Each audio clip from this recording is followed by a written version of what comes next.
Good morning, my beautiful people. This is John from USA London. Welcome back to Sunday Talk episode number 87. Today, as always, I'm gonna go over 10 questions I received from you guys. I choose 10 questions and I'm gonna answer those questions. And hopefully, you guys gonna get some value out of it. Before I start today's video, I want to wish you guys a happy Sunday. Whatever you do today, do it peacefully, okay? Without wasting time, let's get started. The first question today will come from Utkarsh Banatwala. Here is the question. Hello, John. Thank you for your update. I'm from India, and as you mentioned about the update of all visa category, but there is nothing mentioned about immigrant visa service. Does that mean that it has started for our immigrant visa category? Thank you. Well, thanks for the question.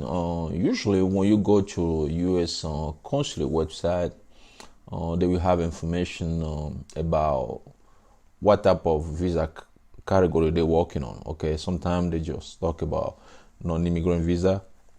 They probably start on partial visa services in non-immigrant visa, and then sometimes they talk about immigrant visa if they start partial immigrant visa services. And most of them,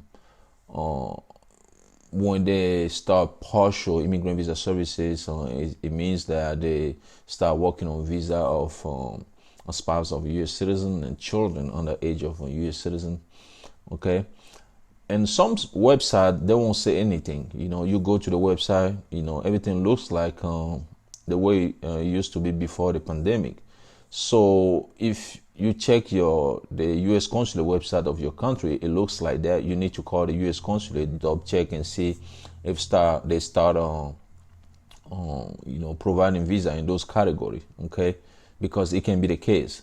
And sometimes when you go to the website, they will be like, okay, they start working on visa in this category and that category. That way everything's clear. If it's non-category, they will mention the type of non-category or non-immigrant visa category they're working on, and then also the type of immigrant visa they're working on. Okay, so the main thing is to contact the U.S. consulate to ask questions, just to double check. Sometimes they can make a mistake on the website as well, or maybe they didn't update the website, and then the information on the website will be different than what is actually going on at the embassy. So you need to contact them. Okay, let's move to another question here. The second question today will come from Julie Guanu. Asked this question. Hi sir, I received my interview date last week. Actually, this question I received it like 2 weeks ago, so probably 2 weeks already. Okay, so the question say, hi sir, I received my interview date on last week. My husband is a U.S. citizen. They emailed me what document to bring, but I didn't understand it's good, and it's I didn't understand it good, and it's my first time. But can you explain that kind of document to carry to for my interview? I'm on CR1, please sir. Well, thanks for the question. So the person received an interview appointment letter, and then she received email regarding document to bring to the interview, and she want more explanation. So for this one, I don't know exactly what to say, because most of the time in the email, they will tell you exactly which document you bring. Like if you have your passport, your, how to call it, DS 260 confirmation page, original document, original of all the documents you submit to NVC, all those stuff. They mention everything in the email. So I just don't know exactly what kind of explanation the viewer is asking, because I replied to the question. I said, well, what type of explanation do you want? But she didn't reply back. So at this point, just go by every single document they ask you to bring. Make sure you bring those documents. You take those documents to the interview, okay? Because if you don't take all the document they ask you, they won't be able to make a decision. They will ask you to bring that document before they can make the decision. Okay, so you can also go over all the document with your husband. Since your husband is a U.S. citizen, he can help you as well, to tell you exactly which document you will bring to the interview. One thing I know for sure, at the interview, you don't have to bring the affidavit of support and any financial document unless the U.S. consulate asks you to bring some of those documents. Because if, for example, your tax transcript or some of those documents are kind of like from 2 years ago, whatever, they might ask you to bring a new either pay stub or maybe new transcript and stuff like that. But whatever, if they want you to bring an additional document or a new document, they will let you know. Okay, so to answer your question, sit down with somebody, especially your husband, to go over all the document you need to bring. You need to take to the interview. I don't know, probably by now you already went to the interview. I don't know how it goes, it went, but if you can let us know, that way we can learn from you as well. Okay, so let's move to another question here. This one will come from Delu Chen 82. Here is the question. Hi, my brother, I have questions. Do I have to fill out the affidavit form, or I only pay the fee and submit the civil document? Thank you for your time. Well, thanks for your question. No, when your case moves to NVC National Visa Center, you will pay the fee, the immigrant visa fee. You will pay the affidavit of support fee. Okay, after you pay those fees, you still have to fill up the affidavit of support and submit it to NVC National Visa Center. You don't just pay the fee and submit civil document. Okay, you have to fill up the affidavit of support form, and that's the main reason you pay the fees for, so they can review it and process it. Okay, let's move to another one here. This one will come from Austin Wesse. Austin Wesse asked this question. Hi sir, this is Austin from Liberia. I want to know the current update for I-130, especially for the unmarried children, since the submission of our document next month will then 1 year. Well, thanks for the question. Basically, this person want to know what is the current update on I-130 updates for unmarried children. So this question is kind of a little bit unclear because I don't know if we talk about unmarried children of a U.S. citizen or unmarried children of a green card holder. So either way, the main thing to do here is to check the visa bulletin board every month to see if the visa category is current. Okay, to see if the priority date is current. So if the priority date is current, that's when NVC gonna be able to send you a welcome letter. Okay. So that's all you got to do here. So me personally, I don't have any other information. Like I will tell you that, okay, this is what's going on for, F2B category or F2A category, stuff like that. Okay. So you have to check the visa bulletin board for that. Let's move to another question. This one will come from Gardening with traveling cooking is fun. Here is the question. Dear, thanks for very informative videos on you sharing. I have a question. My father passed away last year. Now we will receive a I-130 and NVC welcome letter. Now who will sign our affidavit? Well, thanks for your question, and I'm sorry for your loss. I know exactly how you feel because I lost my dad last year as well. So sorry for your loss. So to answer your question, normally what I know is that when the petitioner dies after the I-130 is approved, you have a chance to use another sponsor. Okay, they call it a substitute sponsor, something like that. Okay, so you just have to find somebody. So when I reply to this person, and this person say, his mom and his sister still in the US, and yeah, those people can become your petitioner, so you can continue the I-130 process. Okay, that's what I know. In case the petitioner dies before the case is approved, yeah, at that point I don't think there is much you can do. But if it was after the I-130 is approved, yes, you can use a substitute sponsor. Okay, let's move to another question here. Ali Hassan Virka asked this question. I traveled 15 days ago from Pakistan to USA where I can find my I-94 number. Help me where I can find and how long it takes. Well, for the I-94 information, basically you have to go to this website. You can tap on https I-94.cbp.dhs.gov, or you can also Google where to retrieve I-94 information. So make sure you click on the link that will have on .gov. Okay, DH it's gonna be cbp on .dhs.gov. Okay, that's the right website to go. And then on the website you will see there is a link there. You will you click on to get information regarding your I-94. I think you have to provide your passport number, and also you have to provide your name, your full name, so you can retrieve on that information. Okay, let's move to another question here. This one will come from Ryan Al-Qudsi.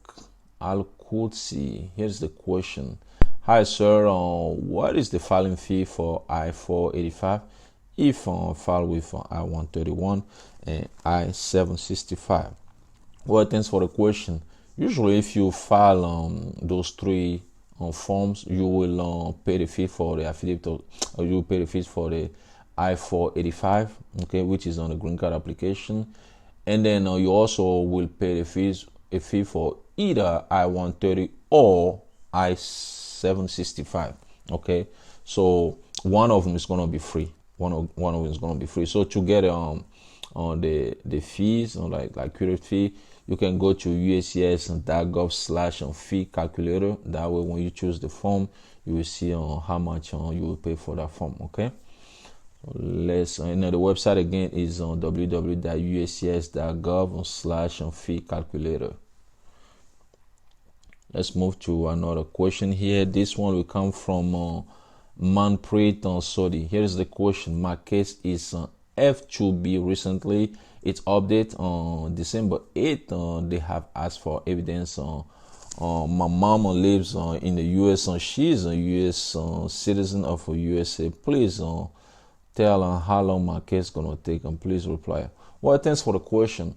So in this one, you say your visa category is F2B category, but you say your mom is a US citizen. Usually F2B is for unmarried children of green card holders. So if your mom is a US citizen, you will be either F1 first category or you will be F3 category. Okay, so either way, so the process will vary. Okay, the process varies because sometimes it's difficult to tell you exactly how long it will take. The whole process will take because of a situation like this where USCIS asks for additional document and all that.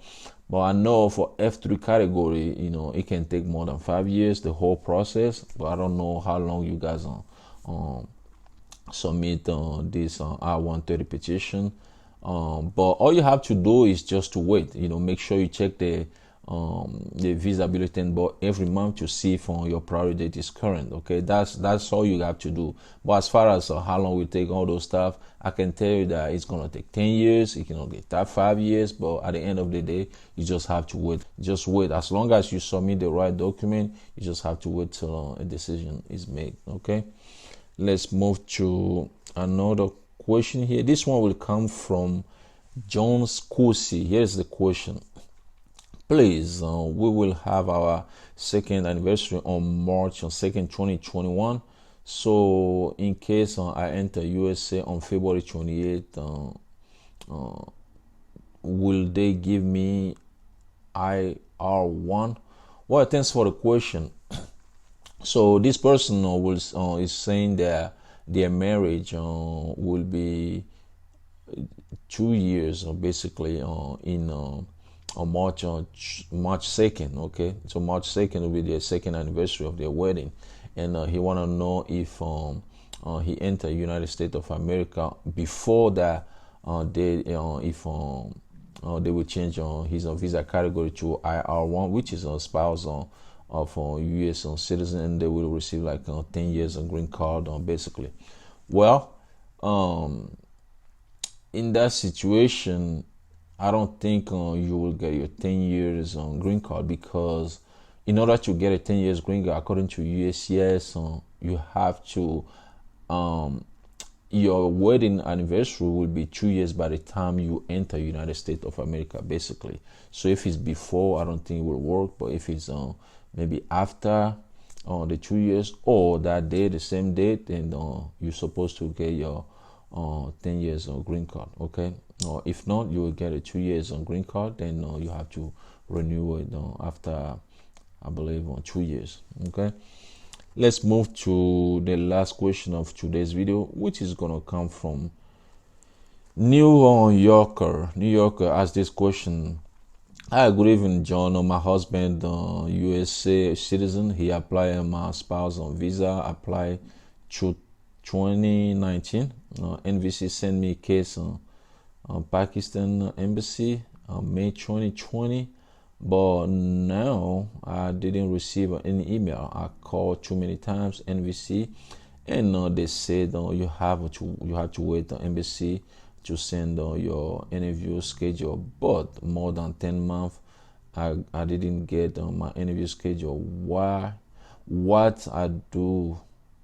Give me advice. So basically, what this person is saying is that he's waiting for interview appointment letter. But it's been 10 months now. He or she never get the interview appointment letter. And I think the person is going to Pakistan consulate, Pakistan U.S. consulate. So at this point of, there is nothing you have to do, guys. But luckily, since the proclamation, the immigration suspension proclamation is revoked by the new president Joe Biden, well, now embassy is gonna start working on different visas. They're gonna start giving different visas. So you just have to wait now, okay? Because you sent me this question 2 weeks ago, but now things change, okay? Then you have to keep checking the website, the U.S. Embassy website, to see if they resume full visa services, because not all of them will be able to resume full visa services even after the immigration suspension proclamation was revoked. So you just have to wait. So once they start giving visa, they start providing a visa in your visa category, well, you will be able to get an interview appointment letter from NVC National Visa Center after they schedule your interview appointment. Because if they don't have like a spot available to schedule an interview for you, they won't be able to send you an interview appointment letter. Okay, so you just have to be patient, and hopefully you will get your interview appointment letter very soon. Okay, so guys, I forgot to tell you, I have another advice for newcomers to the United States of America. So my advice today is make sure you spend less time with any negative people, okay? Because spending time with negative people won't do you any good, okay? It will affect you. You will notice that you will start doing things they were doing, which is not good.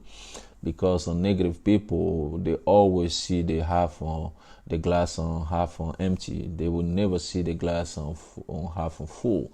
So if you have that type of mindset, it's not gonna help you at all in life, okay? So once you come here as a newcomer, even if you're permanent resident, do everything you can to spend less time with negative people, because you're always gonna have some people around you who are negative.